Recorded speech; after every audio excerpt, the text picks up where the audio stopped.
जितने आस्था चैनल पर कथा सुन रहे हो, जितने फेसबुक और यूट्यूब पर सुन रहे हो, बहुत सावधानी से सुनना, बहुत ध्यान दीजिएगा। महाराज एक कथा बड़ी सुंदर है कि आप चाहते हैं कि कोई रोग हमको ना घेरे, आप चाहते हैं कि कोई रोग हमको ना घेरे, और आपको लग रहा है कि कोई रोग ऐसा है जो घेर रहा है, या कोई शरीर में ऐसा रोग उत्पन्न होने वाला है, या कोई बीमारी ऐसी उत्पन्न होने वाली, तो उसके लिए सबसे सुंदर तरीका कि शंकर जी पर अलोनी जो गोबरी होती है, गोबरी जानते हो, कंडा, अलोना कंडा, अलोनी गोबरी, मतलब गाय ने गोबर करा और वो सूख गया, उसको थापा नहीं गया, हाथ से कंडा नहीं बनाया गया, गोबरी नहीं बनाई गई, केवल गाय ने गोबर करा, वो सूख गया, और वो सूखा हुआ जो गोबर है उसको जलाकर जो भस्म तैयार करी है, उसको जलाकर जो हमने राख तैयार करी है, भस्म बनाई है, उस भस्म को जो तैयार करा गया है, वो भस्म शिव को जो हमने समर्पित करा, उस भस्म को सफेद वस्त्र में लिया और बाबा पर समर्पित करी। उसी भस्म को हम उठा कर लिया, और यदि आप भस्म नहीं चढ़ा सकते तो कभी विश्वनाथ जाएं तो वहां से भस्म लिया है, कभी उज्जैनी जाएं तो वहां से भस्म लिया है। उस भस्म को हम यदि अपनी नाभि से वक्ष स्थल के मध्य में त्रिपुंड लगा लेते हैं, जीवन में अगर आप मात्र 1 महीने में 1 बार भी त्रिपुंड अपने वक्ष स्थल के नजदीक में नाभि से ऊपर अगर लगा लेते हैं महाराज, तो ऐसा कोई बड़ा रोग आपकी जिंदगी में प्रवेश कर ही नहीं सकता। इस शरीर के अंदर, इस शरीर के अंदर भस्म में जो सुख है, भस्म का जो आनंद है, भस्म का जो रस तत्व है, उसको समझिए। आपको लगता है कि पितृदोष बहुत है, 1 रुपए कमा रहे हो, 1.25 रुपए खर्च हो रहा है, घर में पैसा नहीं दिख रहा, टेंशन आए दिन आ रहा है, कुछ ना कुछ काम अटक रहा है, बच्चों का जॉब नहीं लग रहा, बेटियों की शादी, बच्चों का विवाह नहीं हो रहा, संतान प्राप्त नहीं हो रही, कहीं आपको लग रहा है कि पितृदोष है, किसी पंडित जी ने आपको बता दिया कि पितृदोष है, तो आप घबराना नहीं है। अपने को कोई कहीं जाने की जरूरत नहीं कि पितृदोष है तो मेरे को कहीं जाना पड़ेगा, मैं क्या करूं, बहुत भारी पितृदोष है, ऐसा कुछ नहीं करना। गंगा का जल लीजिए और गंगा का जल भरकर एक कलश में थोड़ा सा गंगा जल डालकर, लोटे में पानी भर, कलश भर में जल भरकर एक ढक्कन उसमें गंगा जल डाल दीजिए, 2 सफेद फूल उसमें पटक दीजिए, और दरवाजे के पास में कहीं पर भी थोड़ा सा स्वस्तिक बनाकर उसको रख दीजिए। प्रतिदिन एक रखो और उसका पानी पूरे दरवाजे पर छीट दो, फिर रखो, फिर दरवाजे पर छीटो। कैसा भी पितृदोष होगा, गंगा महारानी उस पितृदोष को समाप्त कर देती है, क्योंकि शिव के साथ निवास करती है, शंकर के साथ वो रहने वाली, कोई साधारण है गंगा। बहुत ध्यान दीजिएगा थोड़ा सा, यदि एक छोटा सा प्रैक्टिकल है, आप करके देखेंगे तो बाबा कुबेर भंडारी वैसे ही भंडार भर देगा।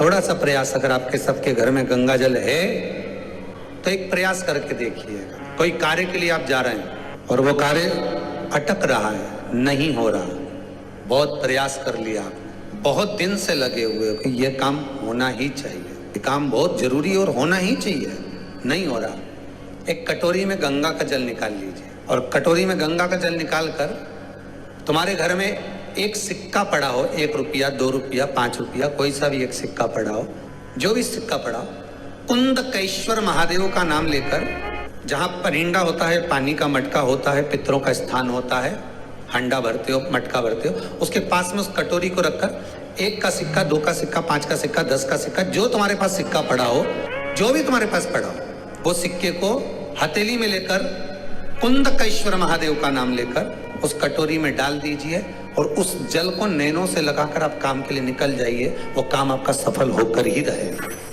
छूट नहीं सकता। गंगा के जल में वो बल होता है, और आप जो सिक्का डाल रहे हो वो ये समझ कर डालें कि कुंदकेश्वर महादेव को मैं गंगा में स्नान करने के लिए, हमारे यहाँ पहले हमने भी देखा, आपने भी देखा होगा, किसी जब बारिश नहीं होती है या कोई काम अटक जाता है, जब बारिश, तो क्या करते थे पहले के जमाने में कि मंदिर को पैक कर दे, उसमें पानी भर दे शंकर जी के ऊपर, आपने कई जगह देखा होगा, उसमें शिव जी को डुबा, तो किसके लिए डुबाते थे? कुंदकेश्वर महादेव के। ये नियम है कुंदकेश्वर महादेव का, ये कुंदकेश्वर महादेव को उस कटोरी में, उस बाटकी में सिक्के को, और फिर जब आपका काम हो जाए, आप जिससे मिलने गए हो, जिससे काम की बात करने गए और काम हो गया, तो वो जल ले जाकर सिक्के के साथ, सिक्का तो डालो मंदिर में, कहीं दान पेटी आदि में, और वो जल भगवान कुंदकेश्वर के नाम से शिव जी को समर्पित कर दो। बाबा से विनती करो, बहुत बहुत साधुवाद है बाबा, आपने मेरी लाज रख ली, तेरी कृपा बनी रहे, बस ये सुख मिलता है।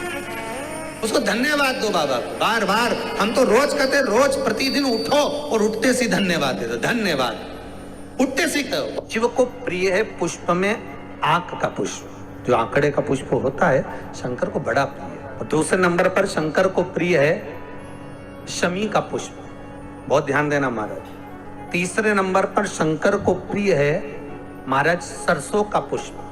सरसों होती है ना, जो राई अपन बोते हैं, सरसों बोते हैं, उसमें पीले कलर का जो पुष्प लगता है। हमारा तो निवेदन रहता है जब तक सरसों आए तो प्रयास करा करो कि सरसों के 108 पुष्प शंकर भगवान पर चढ़ाना प्रारंभ कर दो। महाराज ये पक्का है कि वर्ष भर कोई बड़ी बीमारी आपको घेर नहीं सकती अगर सरसों के फूल शिव को चढ़ रहे हैं तो। और प्रयास करना कि सरसों का जो पुष्प होता है, सरसों का जो फूल होता है महाराज, अगर कोई व्यक्ति को किडनी या लीवर से जुड़ी हुई कोई तकलीफ होती है या किसी व्यक्ति का एक्सीडेंट हो गया होता है और उसका कोई अंग रह गया हो, कोई शरीर का कोई भाग रह गया और वो काम नहीं कर रहा हो, जैसे किसी के पांव रह जाते हैं एक्सीडेंट के बाद, किसी का हाथ रह जाता है, या कोई अंग काम नहीं कर रहा हो, वहाँ ब्लड पहुंच नहीं रहा हो, वो जगह एकदम सुन्न हो गई हो, खाली पड़ गई हो, तो उसके लिए शिव महापुराण की कथा कहती है कि सरसों के पुष्प 11 शंकर जी के राइट भाग में, जहां शिव जी के गण दरवाजे के द्वारपाल मणिभद्र जिस जगह पर निवास करते हैं, कौन निवास करते हैं? मणिभद्र।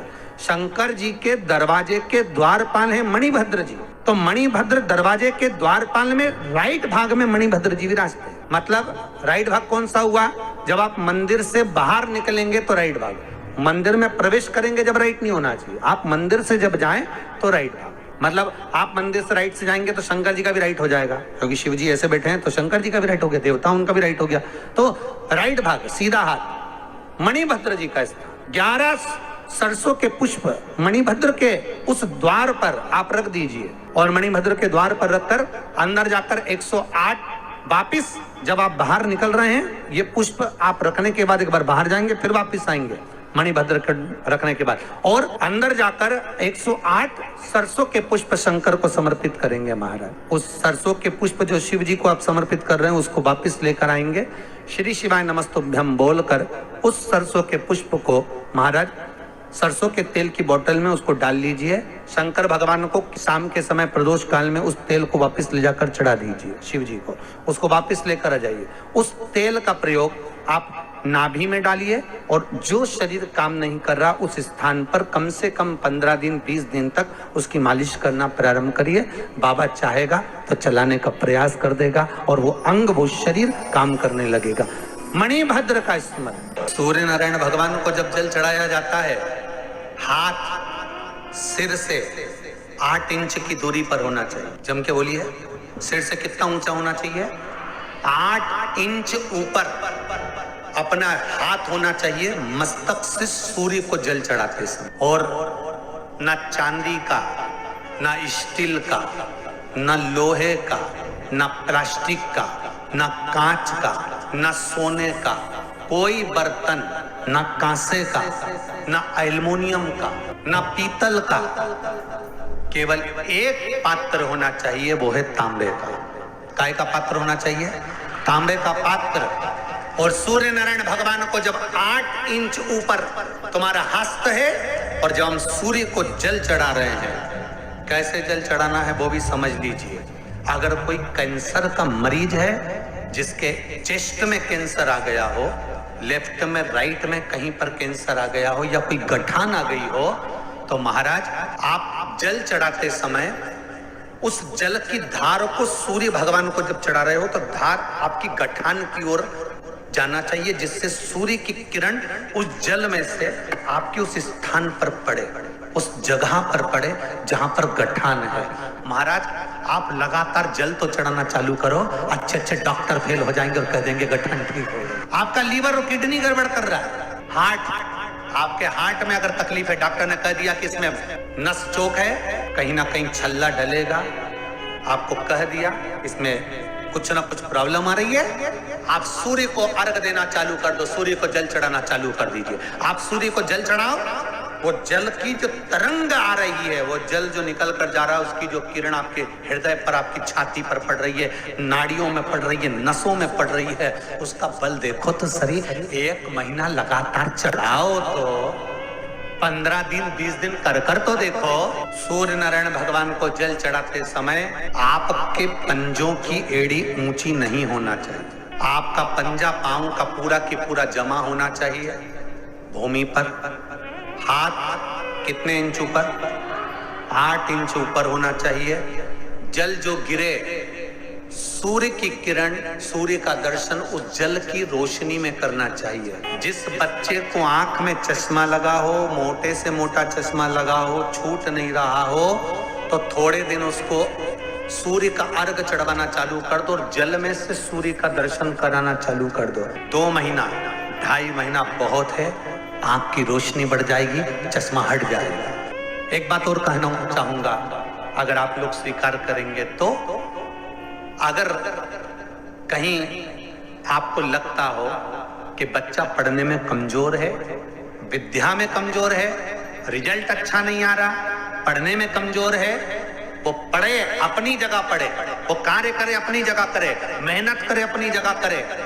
बच्चों को कह दो कि कुछ समय के लिए सूर्य को अर्घ देना चालू कर। सूर्य की किरण जहां पर ब्राह्मण या हिंदू धर्म का व्यक्ति मस्तक पर तिलक लगाता है, भुकुटियों के बीच में उस सूर्य की किरण इस भुकुटी के बीच पड़ना चाहिए, परंतु पानी कम से कम ना करते हुए स्लो मोशन में धीरे धीरे गिरना चाहिए, एकदम धीरे धीरे।